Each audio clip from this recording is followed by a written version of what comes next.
నమస్తే అమ్మ. నమస్తే అన్న. ఎట్లున్నావు అమ్మ? బాగున్నా. బర్రెలక్కకు మొత్తం పాలిటిక్స్ మీద అవగాహన ఉందా? పూర్తిగా లేదు, అప్పుడే తెలియదు కదన్న, కొంచెం కొంచెం తెలుసుకుంటున్నా. ఇప్పటికి కొంచెం తెలుసుకున్నా, బెటరే. ఎమ్మెల్యే కంటే ఎంపీ అప్పటికి కొంచెం బెటర్. ఓకే, అంటే ఎమ్మెల్యే అప్పుడు ఏం తెలియలే, ఎంపీ అప్పుడు ఏం తెలిసింది?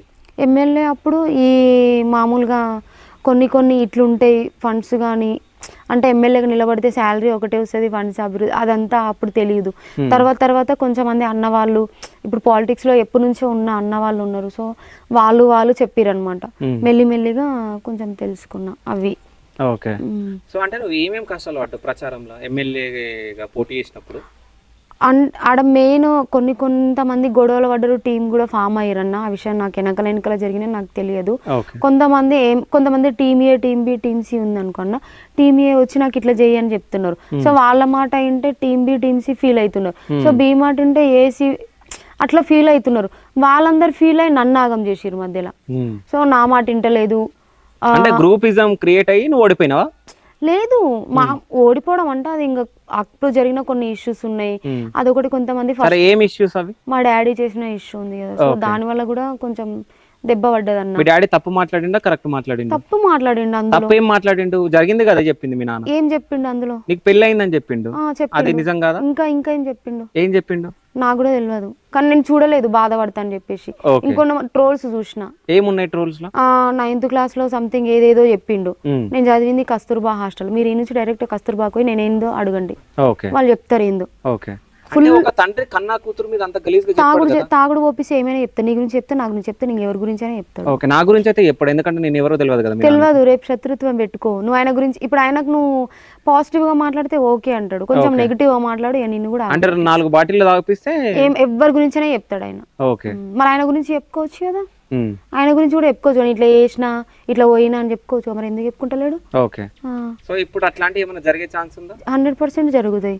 రీసెంట్ గానే మా తమ్ముడికి కాల్ చేసి కూడా చెప్పిండు కదా, ఏమ్రా మీ అక్క ప్రచారం ఎమ్మెల్యే ఎంపీగా నిలబడుతుందంట కదా, ఇంకా నాకు బాగా డబ్బులు వస్తాయి, ఇంకా ఏమని చెప్పు ఎంపీగా, నేను ఇంటర్వ్యూలు ఇస్తా గలీజ్గా ఇట్లనే, ఇంకా ఒక ఇంటర్వ్యూకి ఇన్ని డబ్బులు అని వస్తాయని చెప్పేసి మాట్లాడుతున్నాడు. సో మీ నాన్న ఏడుంటున్నాడు ఇప్పుడు? తెలియదు అన్న. ఓకే, తెలియదు, ఏడుంటుండో తెలియదు. సో అంటే నాగర్ కర్నూలులో నువ్వు ఇప్పుడు ఎంపీగా నిలబడ్డావు, నాగర్ కర్నూలు నుంచి. సో నాగర్ కర్నూలులో అసలు ఏమేమి ఇబ్బందులు ఉన్నాయి, జనాలు ఎట్లా ఇబ్బందులు పడుతున్నారు? మెయిన్ ఇబ్బంది అంటే రోడ్లే అన్న. ఒక్క ఊరికి కూడా రోడ్డు సరిగా లేదు. నేను ఎమ్మెల్యే కంటే ముందు అక్కడ బయట అంతా తిరిగేదాన్ని కాదు. ఎమ్మెల్యే అయిన తర్వాత సో తిరుగుతున్నా, కొంచెం విలేజెస్ కానీ ఏమైనా ఇన్వైట్ చేసినా కానీ అక్కడ వెళ్ళడం, అక్కడ సమస్యల గురించి తెలుసుకోవడం కానీ. సో అక్కడక్కడ వెళ్ళడం. మెయిన్ రోడ్లు బాగాలేవన్న. ఇంకా ఏంటి అంటే మామూలుగా స్కీమ్స్ ఉన్నాయి కొన్ని, 10 లక్షల స్కీమ్ అట్లా కొన్ని ఏం చేస్తున్నారంటే కార్యకర్తల వాళ్ళకి మాత్రమే ఇచ్చుకుంటున్నారు. ఒక ఎంపీ కానీ ఎమ్మెల్యే కానీ ఉంటారు కదా, ఆయనకు సంబంధించిన వాళ్ళు ఎవరైనా ఈయన మా అన్న అయినా ఈయనకి ఇచ్చేసి అట్లా అయిపోయింది. అసలైన వాళ్ళకి రావట్లేదు. మెయిన్ ఇవి నాకు చెప్పిండ్రు కూడా కొంతమంది ఇట్లా అవుతుంది. ఇంకా ఏంటి అంటే ఒక జాబ్ ఏదైనా వచ్చేది ఉన్నది అనుకో, ఇప్పుడు కాంట్రాక్ట్ బేసిక్లో పెట్టేది ఉన్నది, అక్కడ క్వాలిఫికేషన్ అట్లా కాకుండా దగ్గర వాళ్ళు అయితే ఈమె మన పాపని చూడు పెట్టేసే అంతే, ఇంకా పెట్టేస్తున్నారంట. ఇక్కడ క్వాలిఫికేషన్ ఉండి మంచి మార్కులు వచ్చిన వాళ్ళకి పెట్టట్లేదంట. చాలా మంది నాకు ఆ ప్రాబ్లమ్స్ చెప్పిరు. సో ఇవి ఉన్నాయి, ఇవన్నీ కొంచెమైనా నేను సాల్వ్ చేయగలుగుతా అనేసి. ఓకే, సాల్వ్ చేయగలుగుతాను. సో ఇప్పుడు ఎంపీ ఎలక్షన్ కి ఎన్ని డబ్బులు ఉన్నాయి నీ దగ్గర? నా దగ్గర 1,20,000 ప్లస్ ఉన్నాయి. 1,20,000 ఉన్నాయి. సరిపోతాయి మరి ప్రచారానికి, ఎంపీగా నిలబడడానికి? మరి అంత ఎక్కువ ఏం చేయనన్నా, ఉన్నదల్లా అడ్జస్ట్ చేస్తా. సో ఈసారి ఎన్ని ఓట్లు రాబోతున్నాయి? గెలుస్తా అన్నా. కాదు, గెలుస్తా అని చెప్పి ఇంత నీరసంగా చెప్తే గెలుస్తాను? గెలుస్తా అన్నా ఖచ్చితంగా. సరే, ఎన్ని ఓట్లు వస్తాయి నీకు? దగ్గర అంటే పోయినసారి గెలిచింది 3,60,000కి గెలిచిండు పోయినసారి. ఓకే, ఎవరు గెలిచారు? గుండూరు రాములు. ఎన్ని ఓట్లతో? 3,60,000 చిల్లరన్న. ఓకే, సో ప్రెసెంట్ ఎంపీ ఆయనేనా? లేదు, కొడుకు. ప్రెసెంట్ ఎంపీ ఎవరు? ఇప్పుడు నిలబడ్డాడు, భరత్ అన్న అని చెప్పేసి నిలబడ్డాడు. ఆయన నిలబడ్డాడు. వాళ్ళని ఢీ కొట్టి నువ్వు గెలవబోతున్నావు. ఎన్ని ఓట్లు, ఎంత మెజారిటీ వస్తుంది? మెజార్టీ అంటే ఒక 50. ఒక్క ఓటు వచ్చిన మెజార్టీ కదన్నా.